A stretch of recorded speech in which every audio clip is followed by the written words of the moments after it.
আসসালামু আলাইকুম ওয়া রাহমাতুল্লাহি ওয়া বারাকাতুহু।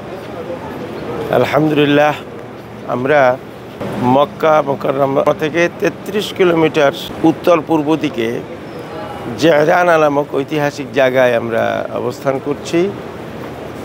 মুহাম্মদুর রাসূলুল্লাহ সাল্লাল্লাহু আলাইহি ওয়াসাল্লাম মক্কা বিজয়ের পর তিনি হুনাইনের যুদ্ধ করেছিলেন।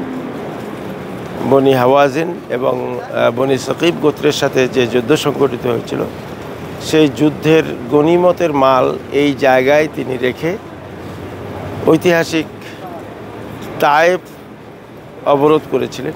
সে তায়েফ অবরোধ করার পর তিনি এই জিরানার এই জায়গায় এসেছিলেন এবং এখানে এসে তিনি গনিমতের মাল বন্টন করেছিলেন এবং এই জায়গা থেকে তিনি এহরাম বেঁধে একটি ওমরা করেছিলেন।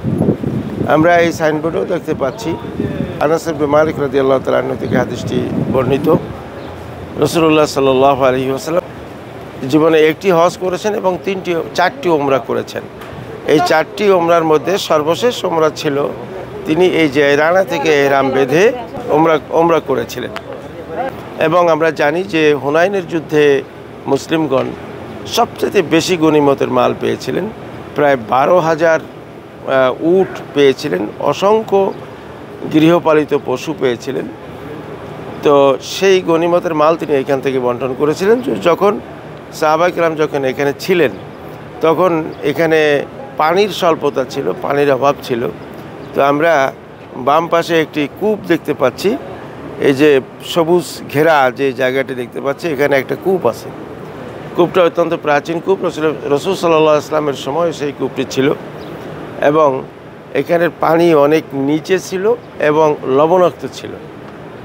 সাহাবা কিরাম রাদিয়াল্লাহু তাআলা আলাইহিম আজমাইন রাসূল সাল্লাল্লাহু আলাইহি ওয়াসাল্লামের কাছে পানির স্বল্পতা এবং এই পানি ব্যবহারের জন্যে আল্লাহর কাছে দোয়া কামনা করেন এবং রাসূলুল্লাহ সাল্লাল্লাহু আলাইহি ওয়াসাল্লাম তিনি এখানে কিছু পানি ছিটিয়ে দেন। কেউ কেউ বলেন যে তিনি কুলি করেন, কুলি করে পানি ওখানে ফেলে দেন, যার বরকতে এই পানির যে লবণাক্ততা ছিল সেই লবণাক্ততা কেটে গিয়েছিল এবং এই পানি আরও উপরের দিকে উঠে এসেছিল যেন তার সাথীরা পানি পান করতে পারেন।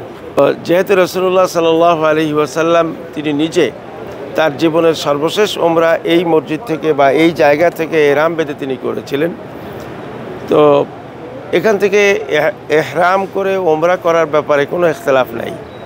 আল্লাহ রাসূল সাল্লাল্লাহু আলাইহি ওয়াসাল্লাম বলছেন, খুযু আন্নী মানাসিকাকুম। আমরা জানি যে আল্লাহ রাসূল মদিনা থেকে এসে তিনি মক্কা বিজয় করেছেন এবং এই মক্কা বিজয়ের সময় তিনি কিন্তু এহরাম পরে মক্কায় ঢোকেননি। তো মক্কা বিজয়ের পরে শাওয়াল মাসের 10 তারিখে এই হুনাইনের যুদ্ধ সংঘটিত হয়েছিল। তো এই হুনাইনের যুদ্ধের পরে তিনি এই জায়গায় আসেন এবং এখান থেকে গনিমতের মাল বন্টন করে তিনি যখন যান সেই সময় তিনি এই জায়গা থেকে তিনি এহরাম বেঁধে গিয়েছিলেন। সুতরাং আমরা এই জায়গা থেকে খুব স্বাভাবিকভাবেই এহরাম পড়তে পারি এবং পৃথিবীর বিভিন্ন জায়গার মানুষ এই জায়গায় আসেন এবং এখান থেকে এহরাম বেঁধে তারা হজ বা ওমরা আদায় করেন। তো সেই সময় থেকে জিরানা একটি পরিচিত জায়গা এবং হুনাইনের যুদ্ধও ঠিক এটার কাছাকাছি একটি জায়গায় সংঘটিত হয়েছিল। যদিও হুনাইন বলতে বর্তমানে সৌদির ম্যাপে কোনো জায়গা নাই, যে জায়গার নাম বর্তমানে সরায় আল উলিয়া আছে। তো এই জায়গা থেকে তিনি যেহেতু এই বনি হাওয়াজিন এবং বনি সাকিব গোত্রের সাথে যুদ্ধ সংঘটিত হয়েছিল, হুনাইনের যুদ্ধ, এবং হুনাইনের যুদ্ধের কাছাকাছি এই জায়গা জিরানা, এই জায়গা থেকে তিনি গনিমতের মাল বন্টন করেন এবং এহরাম বেঁধে এখান থেকে ওমরা পালন করেন। সুতরাং আমরা এই জায়গা দেখি এবং এখান থেকে এহরাম বাঁধার ব্যাপারে কারো কোনো ইখতিলাফ নাই, যে এই জায়গা থেকে এহরাম বেঁধে ওমরা পালন করবেন, কারো কোনো ইখতিলাফ নাই। যদিও মসজিদে আয়েশা থেকে এহরাম বেঁধে ওমরা করার ব্যাপারে অনেক কথা রয়েছে, কিন্তু জিরানা থেকে এহরাম বেঁধে এহরাম বাঁধার ব্যাপারে কোনো ইখতিলাফ নাই। আল্লাহ রাব্বুল আলামিন আমাদের ওমরাকে কবুল করুন। রাসূল পাক সাল্লাল্লাহু আলাইহি ওয়াসাল্লামের জীবনকে ভালো করে বুঝে আমল করার তৌফিক দান করুন। আসসালামু আলাইকুম ওয়া রাহমাতুল্লাহ।